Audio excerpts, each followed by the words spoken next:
Welcome to The Secrets of Success. By following the proven techniques of the guests who appear on this series, you'll learn that even successful people run into detours and failures, and how you can apply their success techniques to change your life. You're now listening to the most unique show on radio, the show dedicated to making you a success. If you want to make good things happen, just use your superpower, says our guest, Zoe Chance. Zoe, thanks for being with us today. I love that introduction. Thank you, Bill. I have to tell our audience, you said not to be formal, but it's really Dr. Zoe Chance. And we're talking to the most popular teacher at Yale University. So it's a real honor to have Zoe on with us today. You know, Bill, I would love to be the most popular teacher. And I have to caveat or explain, I do teach the most popular course at Yale School of Management. Within the broader university, I have an incredible colleague named Lori Santos, who teaches a course on happiness that's far more popular than mine. So we love each other. It's fine. It's not a contribution. I just don't want anyone to think that I'm trying to claim Lori's territory. And I thank you for being so honest, but I guess happiness does beat out influence. We all want to be happy, so we have to go with that first. And that's why we want to be influential. Right? Yeah, there we go. It's a stair step. Now, when we think of happiness, when we think of influence, is influence something, sometimes we kind of think it's sneaky. We think of a politician or a salesperson. Is there a reason we think that way, or is it bad? It's interesting that this dynamic where we start to have negative connotations to influence began, I'm pretty sure, with the rise of marketing and advertising as a very big thing in the mid-20th century. It used to be influence was about character, and it was seen as a good thing. I should say, I guess, Machiavelli's The Prince notwithstanding. And then there's this rise of sales and marketing. And then in the 21st century, we've come across so many really annoying social media, scare quote, air quote, influencers that are a new breed of people annoying us. So the reason a lot of us don't like the idea or the term influence is because we've met a bunch of annoying influencers.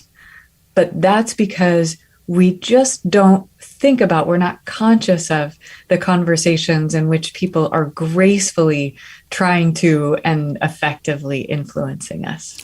Can we really learn to be more influential, or are we just born with this trait?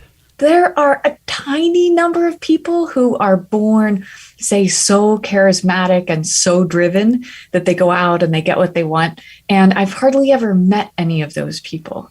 Absolutely, influence can be taught, including charisma, which is a trait that specifically people imagine is inborn. And I've been teaching this class for a decade at Yale. And then I also teach executives and leaders from around the world.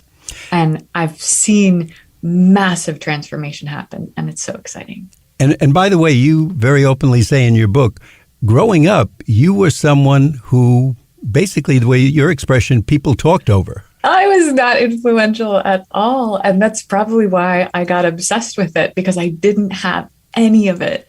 I was very shy. I had this silly theory, super nerdy, that my voice was the same frequency as the ambient sounds of the universe. And that's why people talked over me. And also I felt like an outsider with the kids that I grew up with, even though I had some friends. My family was bohemian poor, but we lived in a wealthy area where I was very conscious of everything that they had that we did not, like sailboats and swimming pools and Jaguars, while I shared a bedroom with my sister and my mom slept on the couch. So I've been on my own influence journey through theater and then marketing and sales, and succeeding in those things, learning how to connect with people, and now getting to have some knowledge and expertise and experience. And I'm just excited to share it. Well, I have to tell people, I'm so excited about having you today. Your book is called Influence is Your Superpower. And as I said to you before the show, as soon as I started looking at this book, I said, I've got to get this person on. I felt like I was at a very high-end buffet and just had a pass to eat and have anything I wanted for free. So it's a terrific book, terrific help to all of us. I want to ask you, though, can we be influential in some areas, let's say like a teacher in their class, but maybe when they go home, they're not at all influential. Does that happen, or are you, do you go one span of the spectrum to the other?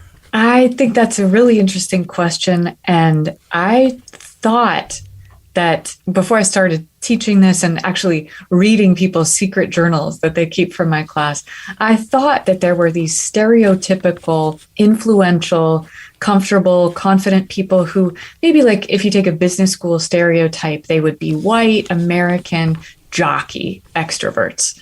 Or in the business world, maybe Wall Street bankers or politicians. And what I learned from meeting a lot of these people, talking to them, reading their journals, is literally every single person I've ever taught or talked to about this has some domain in their life where they feel uncomfortable, either advocating for themselves or drawing boundaries.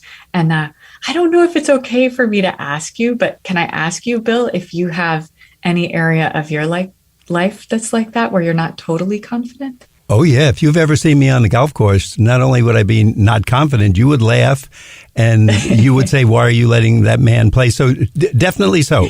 Yes, I would agree with you 100%. And some other areas, I think I'm pretty good, but I guess I should have clarified. Are there any areas about dealing with people that are less comfortable for you? Like, for a lot of people, money or love would be the one that's less comfortable, but everyone's different. I would think the love area, while like most, I have a little shyness, but I guess I would give myself an 82 out of 100 if I practice law. So as a lawyer, sometimes I had to ask people for money, and not only clients, but in negotiating a settlement or trying to get the best for my client. But there is an uncomfortability in there. So even though I'm not as bad as some people, there's still a lot of room for improvement. Relative to other areas of your life. Yes. Also, I love that you're not a too tough grader on yourself. And I think about this a lot, not just with ourselves, but with other people, about the power that we can have in being unfairly generous or unfairly kind. And I was thinking about that yesterday when I did this silly thing where I saw that I had gotten from somebody a 1-star rating on Goodreads, where people rate books. I was like, listen, this is a beautiful book. Why would this man, Mark, rate me 1 star? Maybe he knows me. Maybe he hates me personally. So I clicked on his profile to see if I could tell if I knew this guy. And what I saw was his ratings for other books. And I saw that he had rated Cormac McCarthy's book, The Road, as 5 stars, and F. Scott Fitzgerald's The Great Gatsby as 2 stars, and my book as 1 star. And I figured he's absolutely right. On the Mark scale, I completely agree with him. I wrote this beautiful 1-star book, but I was thinking about, what is that life like where actually almost all of the books you read are 1 star? Well, I'll tell you, I'm the opposite there. Life. Yes, yeah. Because I'm gushing about this book. I'm talking so much to people about it. They're kind of looking at me like, okay, yeah, let's change the subject. How's the local baseball, football, basketball team doing, or whatever? And they think I'm just promoting you, but I honestly do find it great. And for our audience, too, we get a lot of books that come in the mail, and this one, I told you from the moment I got it, I was excited. Thank you so much. Oh, no, thank you. Unfortunately for me, most people agree with you far more than with Mark. Good, and I'm glad to hear that. There's a quote I took out of your book: influence doesn't follow to those who deserve it, but those who understand and practice it. So are you going to help us today to get into that group who can understand and practice it? Yes, let's do it. Okay. And I believe it's imperative that we try to understand and practice influence, because if we don't, then we're leaving the world in the hands of the power-hungry people who do. Now, I'm also going to come back to you with a personal question, since you got a freebie from me, and ask you, because in 33 years of doing this show, you're the first person whose book did not go from chapter 1 to chapter 2. You have a chapter 1.5. Now, tell us why. I honestly just did this for fun, Bill. Okay. I can give you some behavioral science reasons for it, but I was my own target reader, which is what you're not supposed to do. And I really enjoyed writing a book with half chapters that were just easy, small, bite-sized pieces. And I think that was 3 pages, if I'm right. Yeah, it was a very short chapter. So, no, we just wanted to have a little fun with that. Zoe, before we go on, I'd like to let our audience know that if you're just tuning in, you're listening to The Secrets of Success on the voice of Nassau Community College, 90.3 WHPC. I'm your host, Bill Horan. Our guest today is Zoe Chance. She's the author of Influence is Your Superpower. And we're going to ask Zoe where we can get the book and if there's a website where we can find out more information. The website where you can find out more information, including the book or a free newsletter. And I also have a free online course launching this summer called How to Ask for Anything. Website is zoechance.com. That's ZOECHANCE.com. And the book is available all over the place. And it would mean so much to me if you happen to buy it in your local bookstore. I had somebody place a bulk order for an event that I was doing last week where I found out they bought, I think, 100 or 200 copies of the book. The bookseller had called them up to see if this was fraud or see if it was a mistake because this was such a big order. And they said, thank you so much. And these are the kinds of orders that keep us in business. They keep the doors open. So when I heard that, I decided I am now a big supporter of local bookstores, and I'm going to start changing how I'm doing my own shopping for books. So we know we not only have a brilliant person, but a really good person to listen to who's going to give us advice about our superpower. Zoe, you mentioned in the book that influence is fueled by desire. Can you expound on that a little bit? You know, Bill, I was so dismayed when I started teaching these incredibly helpful skills of influence to people who would come up to me after an event or a class, and they would say, Zoe, how can I put this into practice because I don't know what I want? And many of the people who come back to school, like going to business school, are looking for a new direction in their life. And this is why I wrote about this in the very first chapter.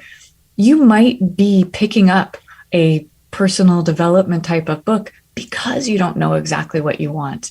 And if you don't know exactly what you want, my suggestion for you as you practice skills of influence is just start experimenting. You don't have to know exactly the perfect thing, but start experimenting and then see. You might not even be right, even if you're someone who thinks you do know what you want. I find that I'm wrong about what I want a great deal of the time, as are many, many, many other people. Now, I also read that influence doesn't work the way you think. So that's a definite hook, because as soon as someone says something like that, it's like, wait, how do I think of it? And then how are you going to tell us it really works? So can you fill us in? Yeah, it doesn't work the way you think because you don't think the way you think.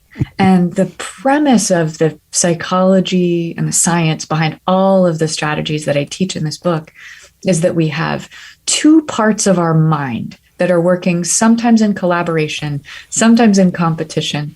And this is from the field of behavioral economics, which is my research background.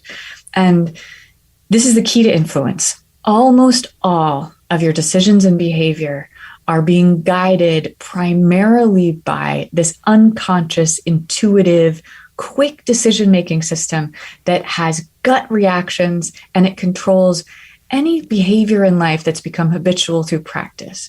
I use the analogy of an alligator. It's this primal, unconscious system lurking below the surface of your awareness, and it's constantly scanning the environment for opportunities and threats.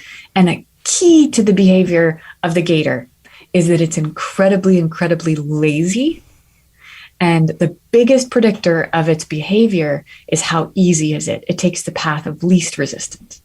The other piece of your mind, guiding only a sliver of our decisions and behavior, is the conscious part. And even though it's only a sliver of what we do, we perceive ourselves to be in this mindset because it's the conscious part. And this is slow, rational, deliberate, effortful, like a judge. So the gator and the judge can only consider one case at a time, weighing the evidence carefully, pro and con. However, like a human judge, the judge in your own mind tries to be objective and it tries to be rational, but it's influenced by all kinds of other thoughts and feelings and context and stuff. Like they'll do the easy thing, but then they'll find a way to rationalize it. See, that's me. I'm the one who does the easy thing and says, well, there was a good reason. Yes, I had to watch that TV show. I had to eat those cookies. So now, Zoe, can you give us an example in what might be most typical everyday activities that most of us do, how the Gator and the judge come into play, whether we're driving to work or having lunch with someone or something like that? Sure. Yeah. Driving and food would be two great examples. Driving is incredibly complex and incredibly dangerous. You could kill yourself or someone else actually quite easily anytime you get in a car. But we have gotten enough practice that over time it becomes habitual, so much that you don't even have to think about it consciously at all, especially if you have a daily commute. It's really, really easy. Say for me, if I'm going to drive home from work, I know exactly the route that I take. But if I'm meaning to have a detour and I've got to stop at the supermarket or something, it's so common that all of a sudden I realize that I'm pulling up to my garage at home and I didn't even realize that I was driving, and I've completely missed that thing that I consciously intended to do. And you mentioned food. This is another one, a behavior that we do so often. We make so many decisions about it during the day, every day, that it's become habitual and mindless. And that's why it's so easy to eat an entire bag of whatever thing it was that we open. And it's so hard to stop. A funny experiment that was done by Brian Wansink is that he took, I really like Pringles. I don't know if you like Pringles, but Pringles are my downfall. And he took these bags of Pringles potato chips and they dyed red every 10th or so potato chip. And it just interrupted that mindless behavior. And people ate far fewer potato chips just because every time they got to a red one, they were like, oh, that's right. I'm eating potato chips. Do I want to continue? Do I not? Now, I started my career as a math teacher, and, we're kind of You did? I'll admit, yes, 7 years as a math teacher, junior high. And I'll admit that, 2 and 2 equals 4. I thought black and white, it's boring, but there it is. And you have those two characters, the judge and the Gator. Who's going to rule us? I would, as a math teacher, say, well, if I can prove something to you either mathematically or rationally, most people, I'm going to say 96% should go along. There's always those few, like the person who didn't like your book, I'm going to call them weirdos. Who wins? Is it the Gator? Is it the judge? Is it a toss-up? It's not a toss-up at all. There's no contest. The Gator absolutely vanquishes the judge. And here's an example. And this is exactly the biggest misconception that we have about influence, including me, before I started studying and researching this stuff. But how about an example of real life judges? I was going to ask that next. So go ahead, tell us. Yes. Great. So this is from a study on Israeli parole decisions, and they looked at 1,100 of them and just mapped out over the course of a day, how likely was it that the prisoner coming up for parole would get sent to home, out into society, or have to go back to jail. At the beginning of the day, 2/3 of prisoners are getting out, get out of jail free. And that number goes down, down, down until none of the prisoners are getting out. They all go back to jail. There's a spike, same decline till everyone's going back to jail, another spike, decline again till the end of the day. By the end of the day, everybody's going back to jail. And now I'll say the subsequent follow-up to this work has found that the effect is not as big as they originally claimed, but it's still there, where judges shouldn't be impacted at all by the time of day or by the pattern of what they've been doing. But because they're human beings, they get tired, they get decision fatigue, they get hungry, they get distracted. So Bill, imagine or remember when you were a teacher, like I've been, you're grading tests or you're grading papers. And at first you're really careful. You want to be just as careful with each one. But if you've got a big pile, by the end of it, you're just like, oh God, let me be done with this. Exactly. And you're not grading as carefully at the end as you were at the beginning. And so we do all kinds of things to try to be more fair, but the judges are not being fair by the end of the session, and they're just doing what's easy. And the easy thing is criminal, send them back to jail. That's actual judges being vanquished by the Gator in their own mind. This almost sounds like a real-world version of what we see on, for instance, baseball, the metrics, where they know how many times the ball will be hit 132 feet to left field or 400 feet to right field, and whether it'll be a night game or a day game. They've broken it down so far. You're really doing the same thing in real life, and of course, these things mean far more if someone is going to be denied parole or put in jail or penalized in our day-to-day existence. And obviously, that's why I think this book is so fantastic. So once again, I'm sorry. Just on that topic, a really huge question coming up right now is, should we have AI determine prison sentences? AI being? And sentencing, artificial intelligence, right? Should we let people continue to do it when people are biased and unfair, or should we let an algorithm do it when the algorithm too is going to be biased and unfair by accident because the people who built it are biased and unfair? Most people would rather be sentenced by a human being. I believe it would be better to be sentenced by an algorithm. I'm kind of with you on that one. Mm-hmm. Zoe, before we go further, again, I'd like our audience to know that you're listening to The Secrets of Success on the voice of Nassau Community College, 90.3 WHPC. I'm your host, Bill Horan. Our guest today is Zoe Chance. She's the author of Influence is Your Superpower. We're going to ask her where we can, where we can get the book, and if there's a website where we can learn more. There's a website where you can get information about the book, free newsletter, and also an announcement when my free online course launches on Coursera this summer called How to Ask for Anything. The website is zoechance.com. That's ZOECHANCE.com. And you can get the book absolutely anywhere. The easiest place to get it is from Amazon. And I encourage you, if you have the bandwidth, to get it from your local bookstore. And Zoe, our audience knows I term a lot of books a dirty book. And the reason we do that, obviously nothing unruly, but I mark your book up so much that you are one of the dirtiest books that we've ever had. I've got pencil markings, I've got arrows, I've got double underlinings, and I will tell our audience, not only is it a fun read that, if for nothing else, you'll have fun talking to people about it. It'll bring up discussions if you're looking to talk to people. But if you also want to change your life and have more influence, have some more power, and watch and notice how people are getting power over you, it's a great book. Influence is Your Superpower, and it's a very easy read. Zoe, Bill, thank you. I'm going to tell my editor that we have written one of the dirtiest books ever. There you go. And so that's excited. A quote from me. You have it.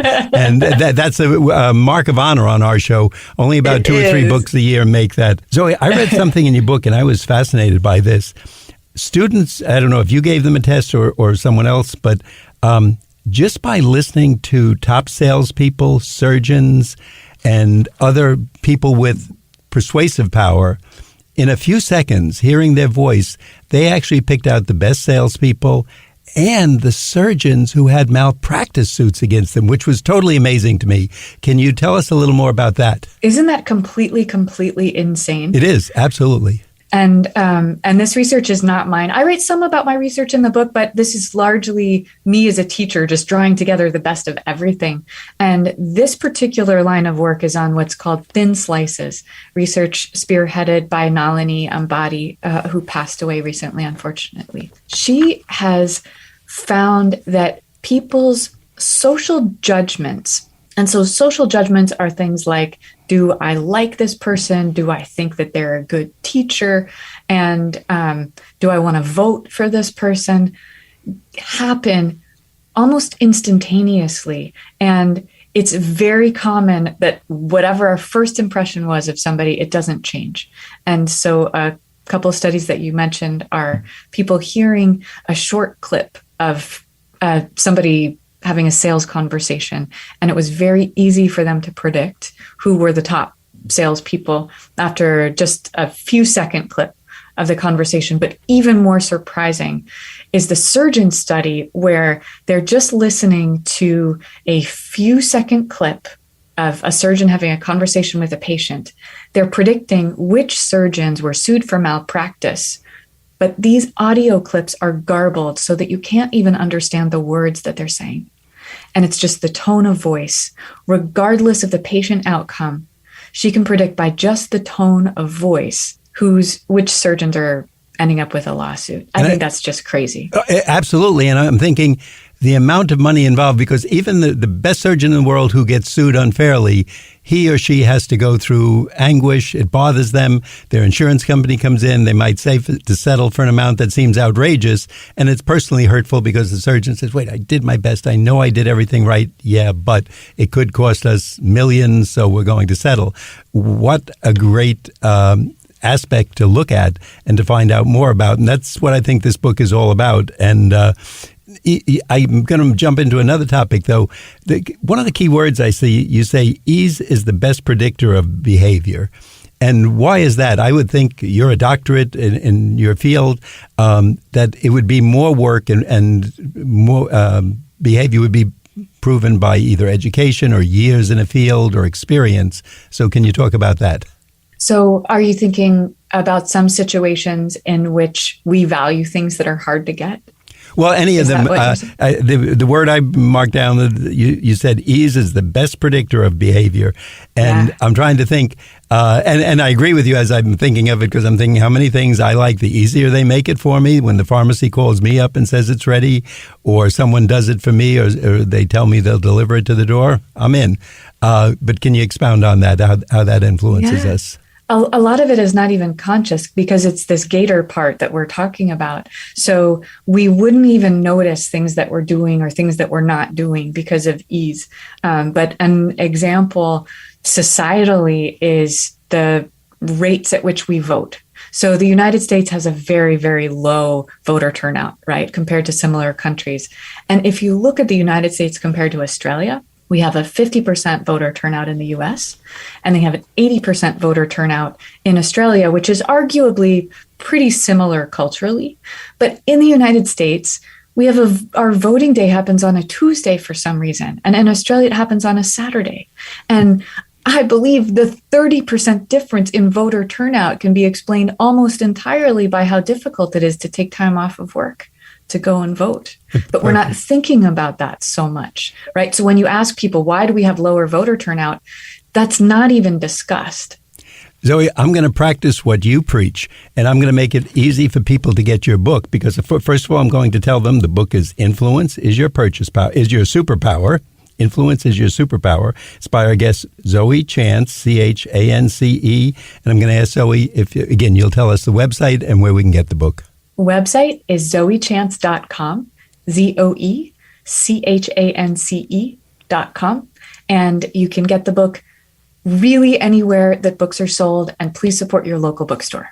Zoe, thank you so much. We could easily go a couple more hours on this. It's fascinating. I'll urge our listeners, go out and get this dirty book, mark it up the way I did. You're going to be successful, and you're going to have a lot of great fun stories to talk about. Thank you so much for being with us today. Thank you, Bill. You're a delight. I'd like to let our audience know that you've been listening to The Secrets of Success on the voice of Nassau Community College, 90.3 WHPC. I'm your host, Bill Horan, asking you to please join us again next week at the same time when we will continue our journey to success.